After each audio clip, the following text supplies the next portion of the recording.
வணக்கம். இன்றைக்கி நம்ம பார்க்க போகிற கோயில் காசி விஸ்வநாதர் கோயில். இது சென்னையில் ஐனாவரத்தில் இருக்குது. இந்த கோயிலை சின்ன காசி அப்படின்னு அழைப்பாங்க. 300 வருஷம் பழமையான கோயில்.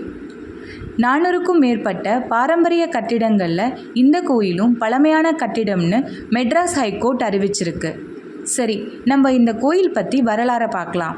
1700 ஈஸ்ட் இந்தியா கம்பெனி இந்தியாவை ஆண்டப்போ தென்னிந்தியாவில் குடியேறிய குஜராத்திய வணிக குடும்பம் தாக்கர் குடும்பம்.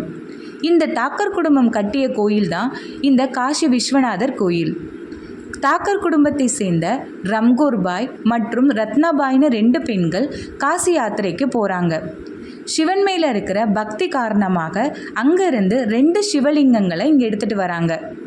அதில் ஒரு சிவலிங்கம் ஆதார சிவலிங்கமாக இந்த கோயிலில் பிரதிஷ்டை பண்ணியிருக்காங்க. இன்னொரு சிவலிங்கம் மின்ட் ஸ்ட்ரீட்டில் இருக்கிற மொட்டை உத்ரா அப்படிங்கிற பகுதியில் பிரதிஷ்டை பண்ணியிருக்காங்க. இந்த 2 பெண்கள் தான் ஈஸ்ட் இந்தியா கம்பெனிக்கு கடன் கொடுத்ததா சொல்லப்படுது. இந்த கோயிலில் 2 சந்நிதிகள் இருக்குது.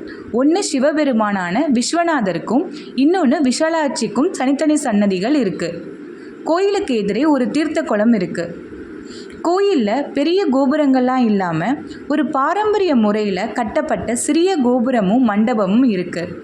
இந்த வீடியோ உங்களுக்கு பிடிச்சிருந்துச்சுன்னா லைக் பண்ணி சப்ஸ்கிரைப் பண்ணுங்கள். நன்றி, வணக்கம்.